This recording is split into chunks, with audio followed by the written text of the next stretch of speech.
Psalm 133 has an opening line that is perhaps the best known line for Jews in the whole of the 150 Psalms, Mm. because it's a sung line in camp, in religious school, in synagogue. And as we do, Hine matovu manai, my hands naturally go out as if I'm putting my arms on the people next to me. That opening line of Psalm 133 of behold how good and how pleasant is the dwelling of siblings also together. That warmth, that sense of embrace is the opening of what is only a 3-verse psalm. And so today and tomorrow, our psalms are short, only 3 verses, and they are the concluding psalms of the Psalms of Ascent that began with Psalm 120. We'll conclude tomorrow with Psalm 134. These Psalms of Ascent are a unit.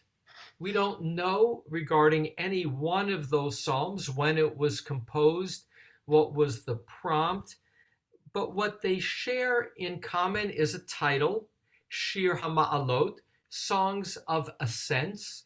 They're identified with pilgrimage, though they don't all necessarily focus on pilgrimage. They often have the link of Zion, looking toward Jerusalem, which will be true in today's psalm as well.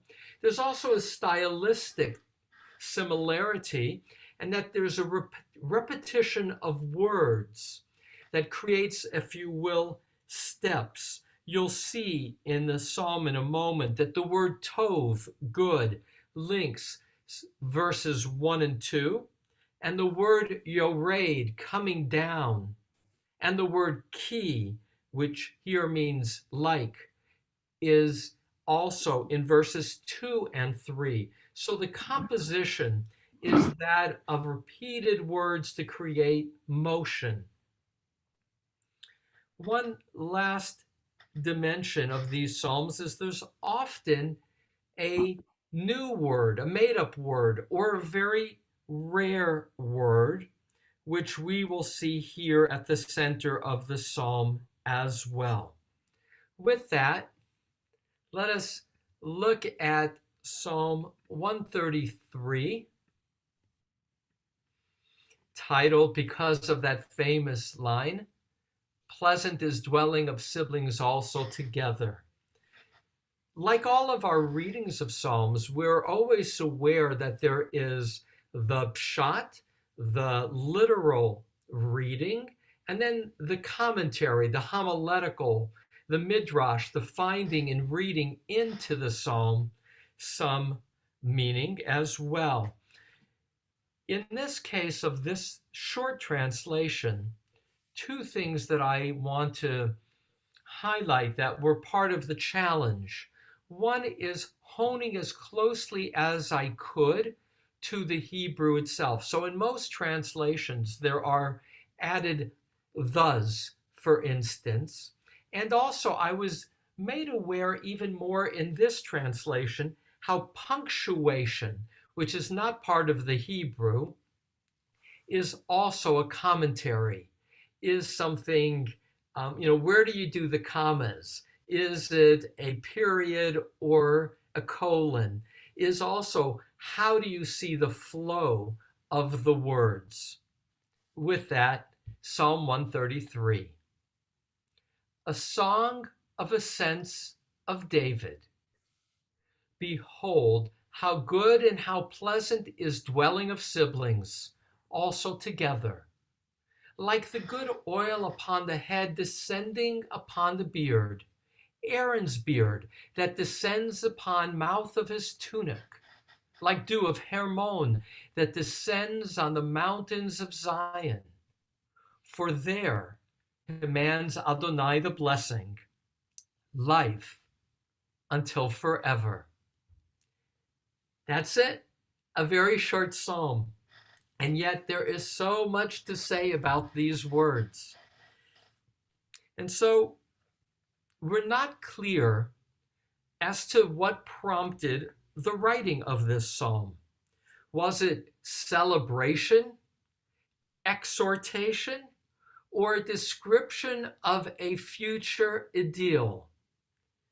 Adin Steinsaltz, who I always take seriously for his enormous achievement in the translation of the Talmud and commentary there and in other texts, he sees this psalm as written in Israel during a period of tranquility. As you can imagine, a Levite celebrating the goodness of the time in which he lives.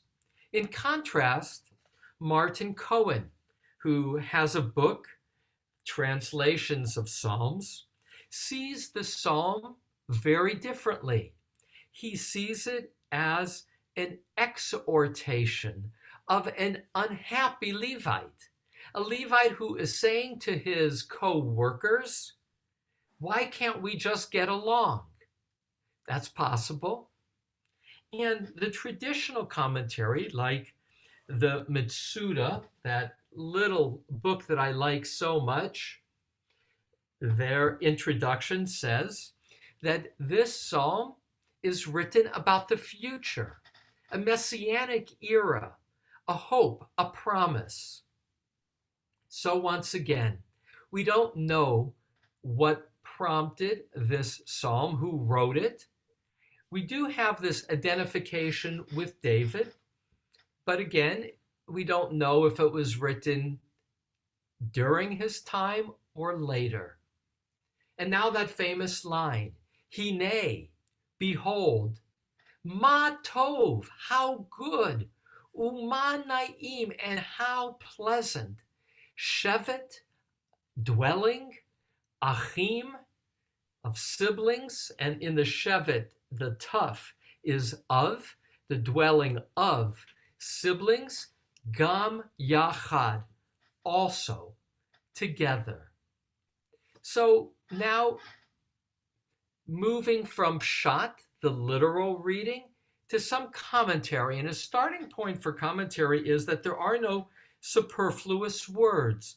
Adin Steinsaltz, who once again saw this as a hymn during a period of tranquility, he circles the word ma, what or how, as he says, quiet rapture. There's a sense of surprise, of delight. Ma tov, how good, umanaim, how pleasant. Sometimes, and some commentators will see tov and naim as synonyms, repeated for emphasis. Others, commentators, will see them as separate qualities, so that tov is identified with needed or effective, and naim is pleasant. So they will say in this later commentary, a Hasidic commentary, tov can be medicine. It's good for you. It's effective, but it doesn't taste good. It's not naim. It's not pleasurable in how it's experienced immediately. In this case, what's being celebrated is that all is both well and pleasurable when shevet achim, there is the dwelling of achim. Now, who are these achim? Here too, ambiguity. Literally, achim means brothers. It can refer to many kinds of familial relationship. It might be, some scholars say, about the longing for the north of Israel and the south of Israel to be united again. Here in verse 3, we have Hermon, which is in the north, and Sion, Zion in the south. That could be dimension of the Achim. It could be bringing together David and Aaron in verses 1 and 2, namely the king, the monarchy, with the priests who didn't always get along. It could be referring to an idyllic past, a nostalgic past of Moses and Aaron. Here again, Aaron in verse 2, who were two brothers that shared power, finding support for each other. And of course, Achim in its more immediate level can be understood as family, clan, the nation, or as some will do it, the whole of humanity. Gam Yachad, also together. Many translations, like King James Version, ignore the word gam, which is a simple Hebrew word that means also. It's superfluous. It could be how pleasant it is when brothers are together. Why also together? And again, whenever there is an added word, that is a prompt for commentary. Already Rashi in the 11th century of France will say that it refers to God. Gam Yachad, meaning also God is together. So when Israel is dwelling united, God also joins with them. And that's already Rashi. The Zohar will pick up on that. And again, modern scholars will see the Zohar written after Rashi. On its own terms, in a traditional mode, the Zohar is written in Israel in the 2nd century by Rabbi Shimon Bar Yochai. Oh, in that regard, a story from the Talmud of Shimon Bar Yochai. And that is, there was a drought in the land.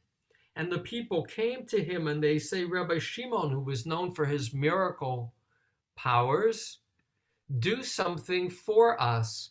And in the story in the Zohar, Rabbi Shimon Bar Yochai repeats verse 1, how pleasant it is for the people to be together, and then God will be with them, and that brought rain. So there, verse 1 in the Zohar, in the Talmud, that's in the Talmud, is used as a mystical incantation. In the Zohar, the Achim, the brothers, is here. Now, this is going to go a little bit more to another place of commentary. Achim is identified with the two cherubs that were above the Holy Ark. They were known as identical twins. They were similar. It will say about the two of them that Ufnehem Ish El Achiv, Exodus 25:20. Their faces were one to the other. And Yoma 54a in the Talmud will say that when the cherubs were facing each other in harmony, then that reflected God's relationship with Israel. And when Israel and God were at odds, the two cherubs, the Talmud will say, faced apart. And so the Zohar says, here's a description of how good and how pleasant it is when the Shevet Achim, when the cherubs are together, for back to God, and that comment of Rashi, that will reflect that also God is united with the people of Israel. And now back to Pshat, back to the surface readings of 2 and 3. There are two metaphors used for what flows out of this quality of unity of the siblings. Like the good oil upon the head descending upon the beard, Aaron's beard that descends upon mouth of his tunic, like dew of Hermon that descends on the mountains of Zion. So 2 and 3 have a motion, a movement from up down. And the psalm will conclude with blessing, that last phrase of verse 3, as if blessing is descending. And so in verses 1, everybody is together. There's a quality of stasis, of harmony, of an enduring quality, which verse 3 will also hearken back to at the end. But in the middle, there's motion, a descent, and oil. The good oil, that phrase, is identified with the king and the priest. Both in the Bible are anointed with oil, fine oil. I'll add, that's an act of people doing to other people. It wasn't only in Israel, we know in Greece and other places, being luxuriated with oil was the experience of both luxury and empowerment. Even in England, the royalty are anointed, the use of oil. That is where the word Mashiach comes from, Messiah, as the king would be anointed. And so the good oil, Shemen HaTov, and we see in Exodus that the oil that was used for inauguration was mixed with perfume. It was an oil that was scented and placed on the head, and it would come down on the beard. Now the shift to Aaron in the second half of verse 2. Here, Aaron's beard that descends upon Pi Midotav, the mouth of his tunic. We're frankly not clear in the second half of 2 what's coming down. Is it the oil dripping down, or is it Aaron's beard in its fullness that is coming down? A beard, a symbol of virility, of even youthfulness, in a fullness of beard coming down, or it could be the oil, ambiguity. Al pi midotav, the word pi means mouth. Midotav is an unusual word. Some translate it as vestments, others as robe, King James Version as skirts. Here's what I found interesting. The word pi again means literally mouth or here. It comes down to the opening of his clothes. Some understand the opening to be the top, the collar, others the bottom, the hem. In fact, Radak will say that midotav, this unusual word, is mido, his measure, bod, of his garment. And the Art Scroll will say that the hem needed to be precisely measured on the garment of the priest.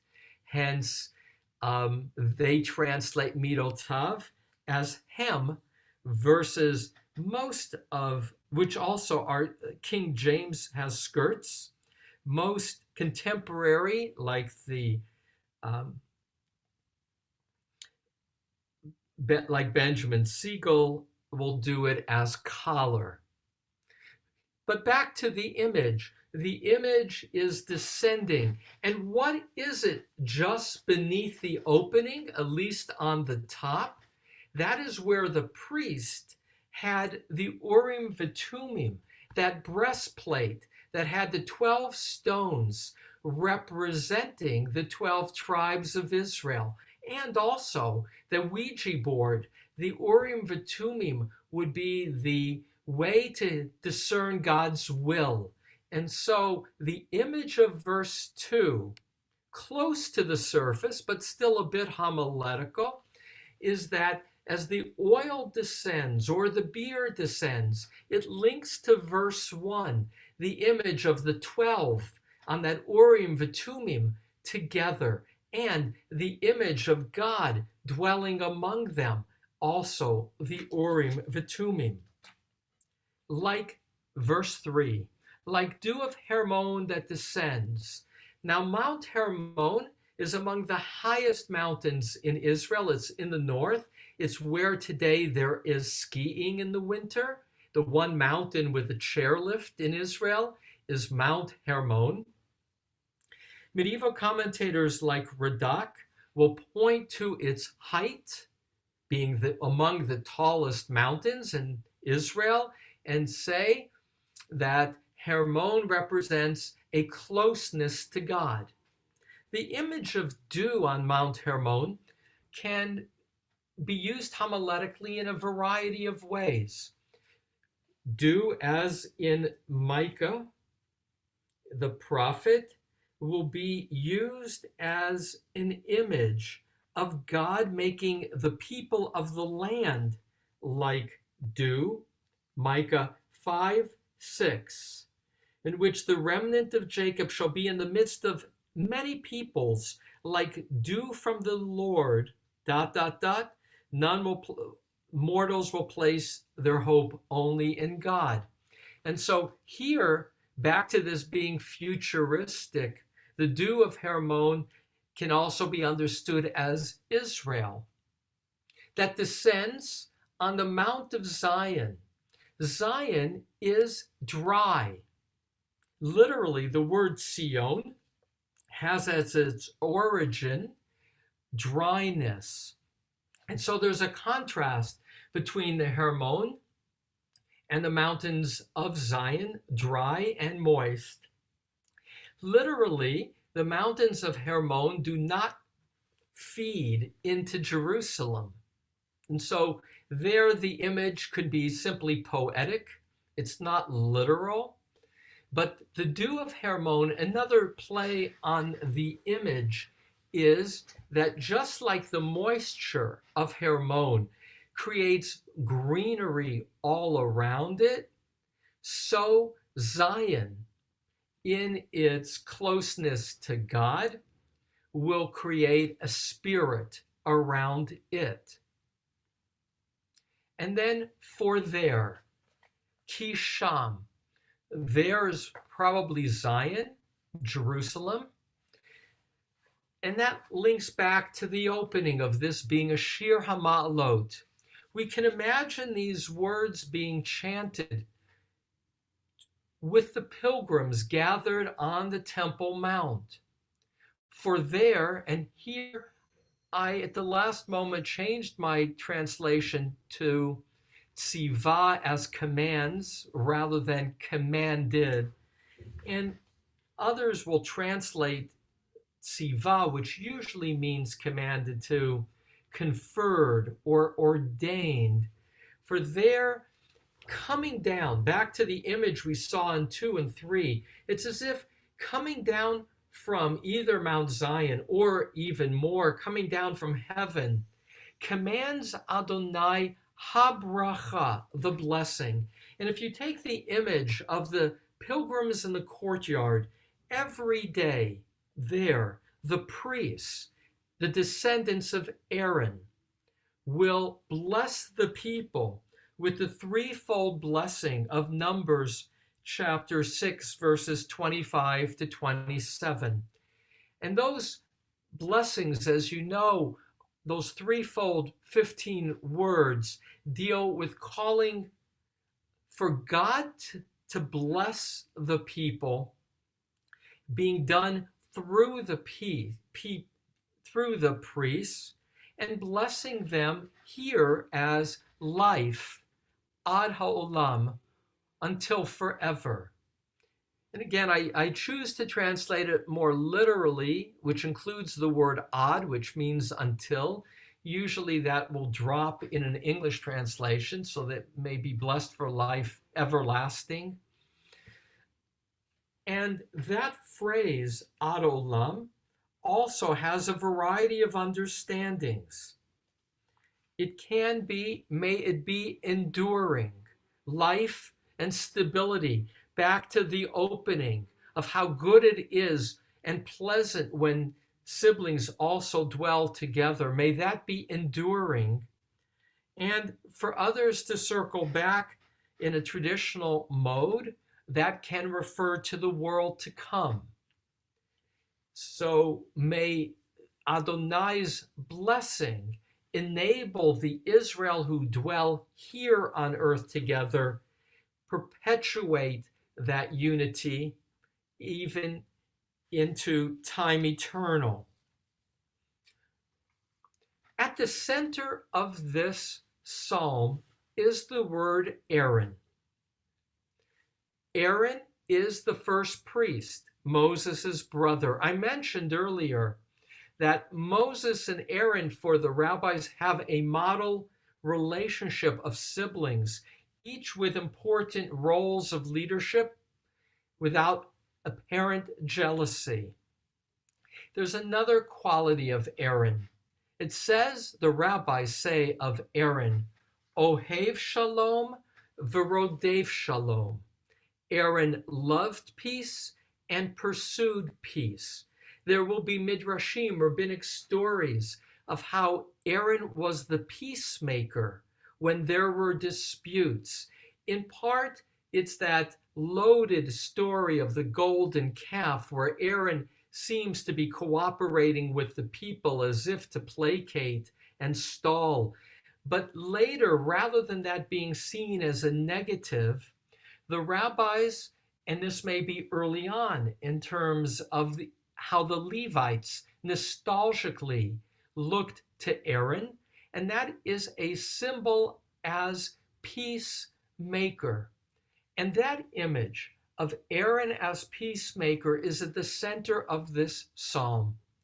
As Aaron sought to bring together those who were even at odds with God, who were, if you will, in disputes with each other, so may we have Aaron at the center of our consciousness, with a sense of both what is received as gift, but two other contrasts, and that is the two metaphors are oil and dew.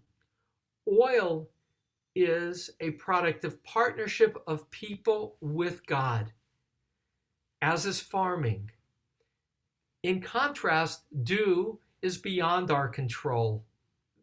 In antiquity, even more so. And so both metaphors come into play here. May there be a sense of bringing our best efforts combined with honoring what transcends our efforts as the blessings that are our lives, that point to the possibility of an enduring blessing from above upon us, that circles back to the beginning to enable those who are ultimately achim, siblings, to also dwell together. As I opened, I must close to say that I have a heavy heart with the fighting, the terror, the uncertainties taking place in Israel and its neighbors, in Gaza and in the territories. And I read this psalm also all the more today with the recognition that Abraham and that the children of Abraham, that Yishmael was also a brother. And may it be so that these words, read today amidst terror on all sides, of uncertainty, of bloodshed, may they give us hope of the possibilities, Ohev Shalom V'rodev Shalom, to love and pursue peace, which is embedded in the center of this psalm in the very name of Aaron.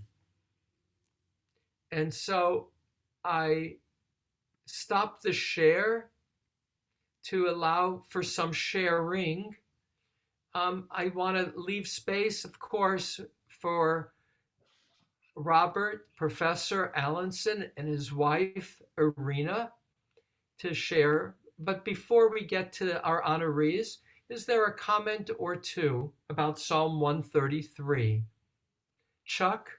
Go Yeah, right I'd ahead. like to share a story. In ancient history, when Louise and I were in Maryland, we spent about 25 years teaching new Boy Scout leaders. And one weekend course, the Sunday was an interfaith service. So we always taught the Harry Belafonte version of this. And so one weekend we taught this. Lady came up to us afterwards and said, "I'm Palestinian. I'm from Nazareth. My father used to sing this to me." Mm, thank you, Chuck. And again, a reminder here's just one aside to be reminded of how these Psalms are more than Jewish. Augustine of Hippo, who lived in North Africa, probably today's Algeria, 4th, 5th century, pointed to verse 1 of this psalm as the foundation for monasteries, encouraging brothers to live together. That's one dimension of how this psalm, all psalms, ripple out in the larger world. But I love that story, Chuck, of both Harry Belafonte singing it and bringing a Palestinian and a Jew, in your case, together in the shared song. Shula? This is about verse 2, the Aaron thing, which it's language, but I think it is particularly poignant after hearing what you said, how Aaron fits into today.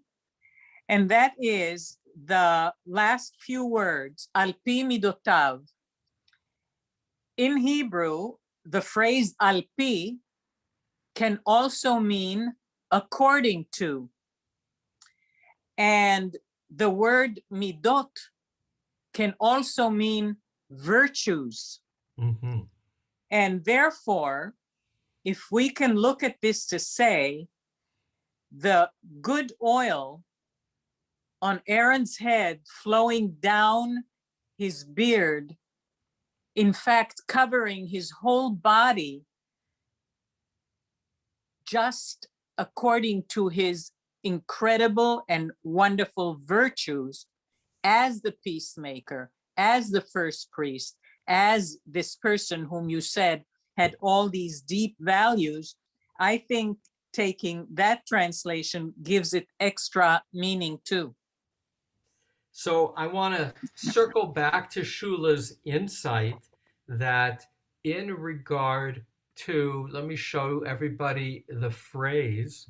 In verse 2, it says that go down, the beard of Aaron, alpi, on the mouth of his tunic. But the word midot is character qualities, and you're in good company, Shula, to be sensitive to that. Already in the 16th, 17th century, the Maharsha, an important commentator on the Talmud, would translate this meaning according to his character traits. And so that's only to be reinforced that midotav may not only be a physical garment, it may be about inner qualities that will determine Child, I got some stuff that here. that will determine the nature of the peace and the quality of peace. Just to say, it's not simple. Deidre, I paused before I call on you to celebrate with you. And that is, I can't keep track of days, but Friday, this last Friday, I had to participate as a sponsor for Deidre in front of her Beit Din. This past Friday, in anticipation of Shavuot, Deidre joined the Jewish people, and it was a great celebration. And the other rabbis who were listening to Deidre present her own story of her journey to Judaism commented on her essays that they were among the most learned Jewish essays that they had read by an applicant for conversion. So as Julia chats, as we all say, Mazal Tov and welcome, Deidre. Thank you. big Ruth energy this week for sure. You guys were so warm, and I was so blessed to be able to sit with you all, and my heart is very full. But I love what you were drawing together with what Shula said about garments being also representative of your inner character. It's the other verse, he has wrapped me with a robe of righteousness. He has clothed me with the garment of salvation. That's another tie-in. You know, you're talking about the unity between heaven and earth, between God and man, between priesthood and the common people. I read verse 1 this morning, and in contrast to some of the commentators who said that God was extraneous, I felt it was making a point that you don't have brothers that are just next to each other. They're not just living next to each other. They're Yahad. They're one. They're unified. And that is matov. That is manaim. That is beautiful. It's pleasant. It's good. It's not just that you coexist with someone, you're unified with them. And that goodness and that pleasantness, it's like the dripping of oil and the dripping of dew, and it gives life. And you see that blessing for life in the last verse.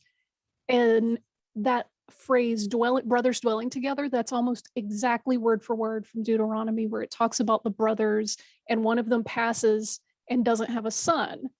And I thought about how the other surviving brother goes in to help produce a son to give life and perpetuate the life of that family. And, you know, bringing all of that together, that blessing for life, that was really, really powerful to me when I read that this morning. Thank you, Deidre. And again, with fullness of heart, we welcome you to the Jewish people. And to emphasize Deidre's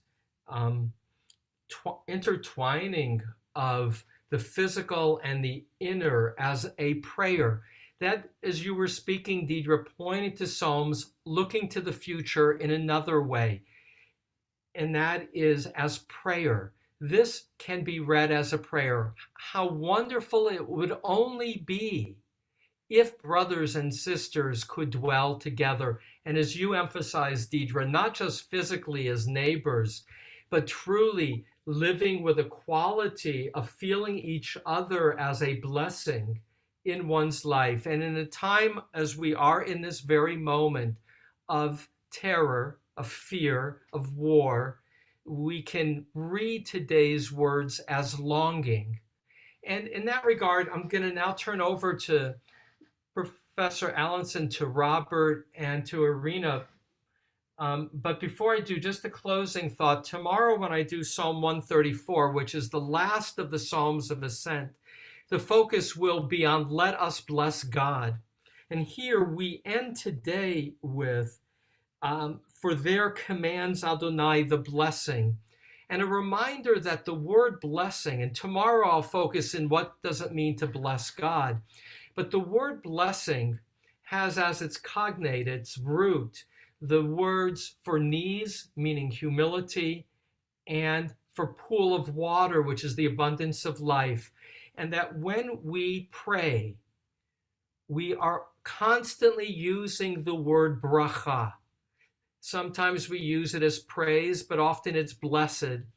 And at the core of prayer is this quality of humility and longing for the flow of life. And all the more in this moment of, again, war in the Middle East, Israel under attack, Israel attacking. It is a time for prayer that there be harmony, gam yachad, also together. Robert and Irina, I spoke briefly to Irina before because I hadn't had the chance to talk to Irina before. I was delighted to know that Irina is a psychotherapist, has done work in Asia and America. Robert is a professor currently at SOCA, a professor of philosophy, done much writing on metaphysics. I had the privilege recently to present about Judaism to one of Robert's classes, and it was by Zoom with students from all over the world. It was just a marvel of the kind of privilege that Professor Allenson has in bringing together such diversity and sharing big ideas, the ideas of philosophy, metaphysics, ethics.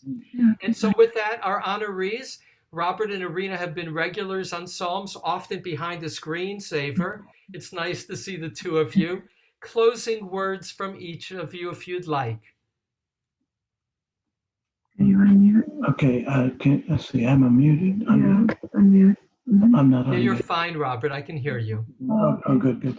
All right, yeah. Well, and both of us feel very blessed to be in this group, and I think that the group itself and what we talk about, what Rabbi in particular talks about, really exemplifies what's said in the Psalm. It's like how to be together in the way Deirdre said, and congratulations, Deirdre.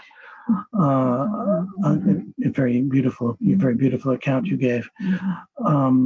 In unified, not just together, but unified together. And Rabbi, how you compared that to the two brothers, Ishmael and I think that and Isaac, and I think that really is a key point. Having said all that, just to give you a little tiny bit about myself, I've also been a senior fellow at Hebrew University of Jerusalem, and I have a particular interest in the Holocaust, and I've been a fellow at the Institute for Holocaust Research at Yad Vashem. And may I say, he is the first philosopher who was ever selected at Yad Vashem to be one of the fellows there. Most of it is, as you know, historically oriented. So his interest is very deeply in the ethics and values that I think that need to be elaborated upon, especially in terms of the character and resilience and the emotions and beauty of the people who did not survive, and those also who did survive. But I think that a lot of that seems to be lost sometimes in the literature in terms of looking at it in a rather, shall I say, sterile fashion.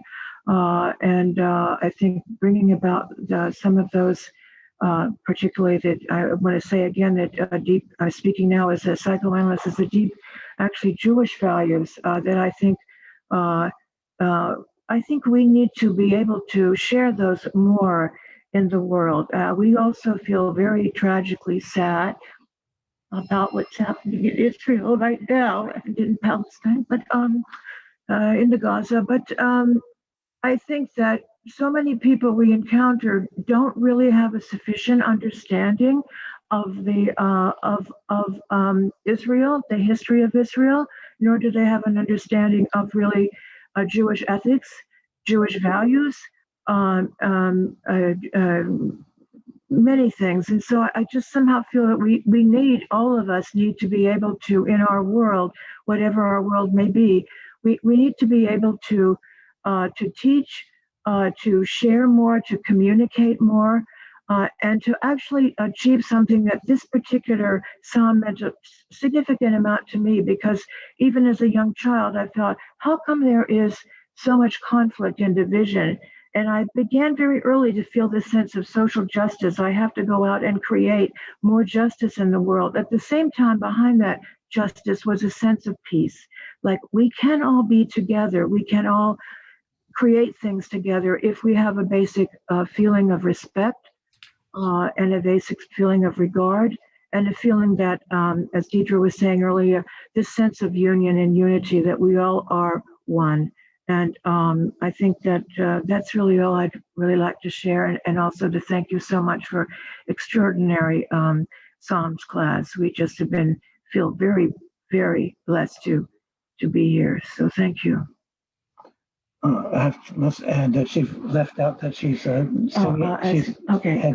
I've sung this because of Leonard, this is Chester Palms. So I have sung this a number of times, so it has another meaning. But And a final comment about the rabbi, it's wonderful how he does his interpretations by drawing on so many commentaries, Yes. and the erudition is very astonishing. And most important of all, I think, is the way he goes from the whole to the part, because in hermeneutics, it's very difficult to try to interpret a piece or a thing by itself. And the only way to make it understandable is by showing how it relates to the whole. And he draws upon the whole of his learning to illustrate how this meaning appears not only in one place, but throughout the Hebrew Bible. And I think this is a fabulous way of teaching. I'm deeply honored, Robert and Irina, by your contribution to our learning today. And I just want to say to each of you, when we've had a chance now on the screen to honor most of you in terms of an individual psalmist, to bring people into the foreground. And it is deeply moving to know what an extraordinary self-selected group it is that comes together to study Psalms. I would not be as motivated to do the preparation I do if I did not have you to share it with. So my gratitude to each of you.